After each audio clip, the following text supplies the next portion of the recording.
میرے آقا مصطفیٰ کریم رؤوف الرحیم صلی اللہ علیہ وسلم فرماتے ہیں ماہ رمضان کو سارے مہینوں پر ایسی فضیلت ہے جیسے مجھ محمد کو تمام مخلوق پر فضیلت حاصل ہے۔ میرے آقا فرماتے ہیں ماہ رمضان شریف میں اگر تم ایک نیکی کرتے ہو تو اللہ تمہیں 70 کا ثواب عطا کرتا ہے، اور تمہارا خلوص بڑھ جاتا ہے تو اللہ تمہیں ایک نیکی کا 1000 عطا کرتا ہے، اخلاص اور بڑھتا ہے تو اللہ ایک نیکی پر تمہیں بے حساب ثواب عطا کرتا ہے، اس کا کوئی حساب ہی نہیں ہوتا۔ آقا کریم رؤوف الرحیم صلی اللہ علیہ وسلم فرماتے ہیں یہ ماہ رمضان کیا ہے؟ اللہ کے محبوب مصطفیٰ کریم صلی اللہ علیہ وآلہ وسلم ماہ رمضان شریف کے روزوں کی اہمیت بیان کرتے ہوئے فرماتے ہیں کہ ماہ رمضان شریف کا ایک روزہ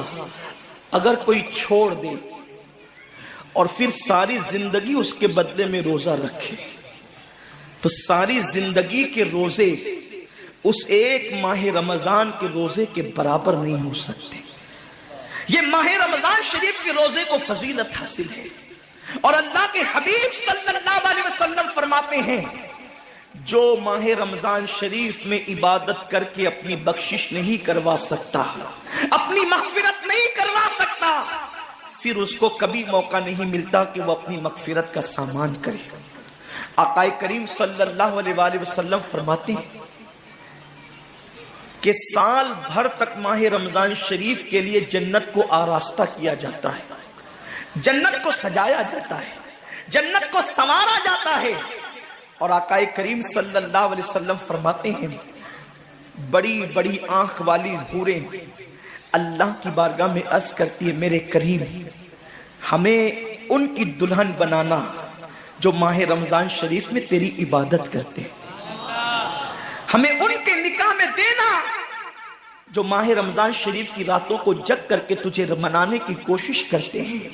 آقا کریم صلی اللہ علیہ وسلم فرماتے ہیں اگر کوئی بندہ ماہ رمضان میں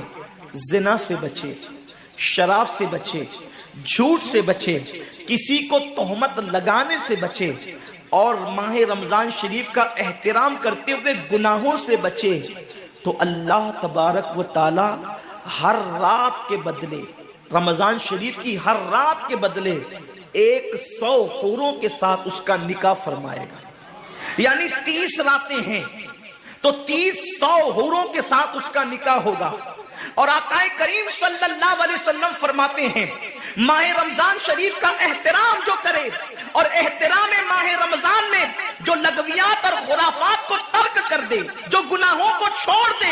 زنا کو، شراب کو، جھوٹ کو، بہتان تراشی کو چھوڑ دے، آقا فرماتے ہیں اس رمضان شریف کا احترام کرنے والے کے لیے اللہ نے جنت میں ایک ایسا محل بنایا ہے، اس محل کا حال یہ ہے کہ دنیا کے سارے اولین اور آخرین یعنی آدم سے لے کر آخری آنے والے تک انسان تک اگر سارے اس محل کے اندر داخل ہو جائے تو بھی اس محل کی اتنی ہی جگہ وہ لیں گے جتنی کی بکرے کی ران آپ کسی مکان کے اندر رکھتے ہیں، تو بکرے کی ران کتنی جگہ گھیرتی ہے، بس تمام اولین اور آخرین اس محل کے اندر اتنی ہی جگہ گھیریں گے، یعنی وہ محل اتنا بڑا اللہ نے بنایا ہے، اور وہ محل صرف ان کے لیے ہے جو ماہ رمضان کے احترام میں گناہوں کو ترک کر دیتے ہیں، گناہوں کو چھوڑ دیتے ہیں۔ میرے آقا صلی اللہ علیہ وسلم کے پیارے دیوانوں، لیکن افسوس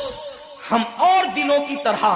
ماہ رمضان شریف کی راتوں کو ضائع کر دیتے۔ تاجروں کا سیزن آتا ہے تو تاجر پہلے سے تیاری کرتے ہیں کہ اس سیزن کے اندر میں نے مالدار بننا ہے، اتنا مال میں نے کمانا ہے کہ پھر میں نے سارے سال گھر میں بیٹھ کر کے کھانا ہے۔ ٹیلر لوگ تیاری کرتے ہیں عید کے موقع پہ اتنی محنت کریں گے رات دن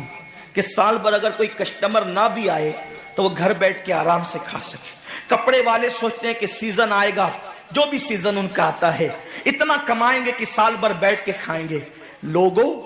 جیسے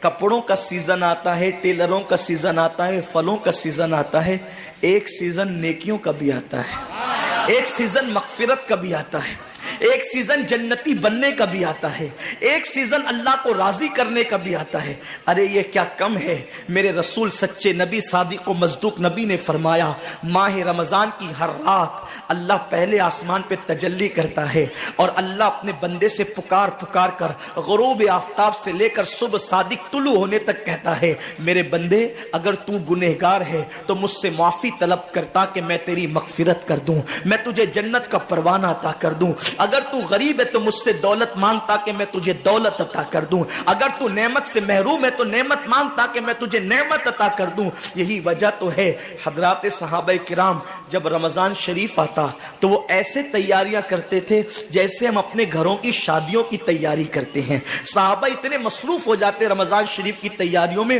اور کیسی تیاری کرتے، ہم بھی رمضان شریف کی تیاری کرتے ہیں۔ ہماری تیاری کیا ہے؟ سحری میں تری کے مسالے کو چاہیے، سحری کے اندر یہ چاہیے، سحری میں وہ چاہیے، افطار میں یہ چاہیے، افطار میں وہ چاہیے۔ مجھے اس سے کوئی جو ہے وہ شکوہ نہیں، میرے آقا نے اس سے منع نہیں کیا۔ حضور فرماتے ہیں کہ رمضان شریف میں گھر والوں کا دسترخوان وسیع کر دیا کرو، گھر والوں پہ زیادہ خرچ کیا کرو، اس لیے کہ جو گھر والوں پہ رمضان شریف میں خرچ کرتا ہے اللہ اس کو اپنی راہ میں خرچ کرنے کا ثواب عطا کرتا ہے۔ اور فاروق اعظم فرماتے ہیں جو رمضان شریف میں کشادگی کرے گھر والوں پر اللہ اسے جہاد میں خرچ کرنے کا ثواب عطا کرتا ہے۔ مجھے اس سے کوئی شکوہ نہیں، لیکن صحابہ کی تیاری کیا ہوتی تھی؟ جب رمضان شریف آتا صحابہ اپنے بستر کو باندھ دیا کرتے تھے۔ رمضان شریف آتا تو صحابہ بستر کو باندھ دیتے تھے۔ کیوں باندھ دیتے تھے بستر کو؟ اس لیے کہ اب سونا نہیں ہے، سونے کی راتیں 11 مہینے کی راتیں ہیں،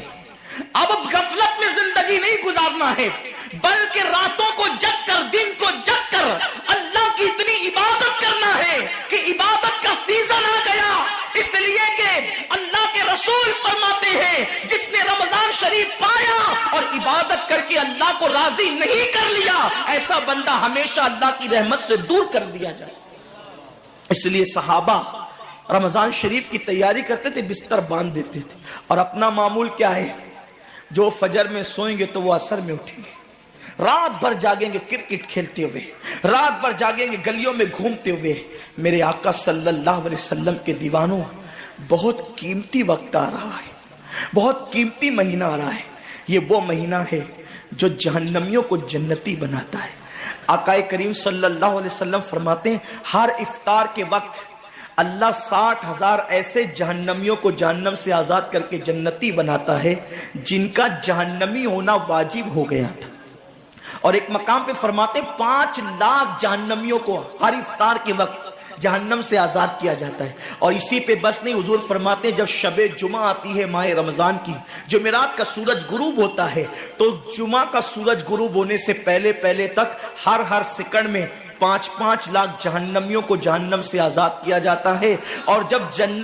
جمعہ کا آخری وقت آتا ہے، آخری ساعت آتی ہے، میرے کریم آقا فرماتے ہیں جمعرات کا سورج غروب ہونے سے لے کر جمعہ کا سورج غروب ہونے تک ہر لمحے میں جو 5 لاکھ کو آزاد کیا گیا تھا، اب آخری سیکنڈ میں جو غروب کا وقت ہوتا ہے جتنے آزاد کیے گئے تھے اتنوں کی تعداد کے برابر اس آخری ساعت کے اندر اللہ اپنے جہنمی بندوں کو جہنم سے آزاد کر دیتا ہے۔ کتنا قیمتی وقت ہوتا ہے، افطار کا وقت کتنا قیمتی ہے، سحری کا وقت کتنا قیمتی ہے، لیکن اس وقت بھی ہم کہاں لگے ہوتے۔ اب تو لوگوں نے ٹی وی چینلوں پر پروگرامات شروع کر دیے، دینی پروگرامات۔ مجھے دینی پروگرامات اگر ٹی وی پہ نشر ہوتے ہیں تو اس سے کوئی اختلاف نہیں ہے، لیکن آپ سے یہ عرض کرنا چاہتا ہوں کہ دین سیکھنے کا بھی کوئی وقت ہوتا ہے۔ اگر آپ سحری کے قیمتی لمحات میں ٹی وی کا منہ پکڑ کر بیٹھے ہیں تو آپ دعا کب کریں گے؟ افطار کے وقت آپ واٹس ایپ پر لگے ہیں تو اللہ سے مانگیں گے کب؟ ساری زندگی سسکیاں لے رہے ہو، ساری زندگی تڑپ رہے ہو، اور جب مانگنے کا وقت آتا ہے، مصیبتوں سے نجات طلب کرنے کا وقت آتا ہے، ہم کہاں ٹائم ضائع کرتے ہیں۔ حضرت سیدہ ام ہانی رضی اللہ تعالیٰ عنہ فرماتی ہیں کہ میں نے اپنے کریم آقا صلی اللہ علیہ وسلم سے سنا،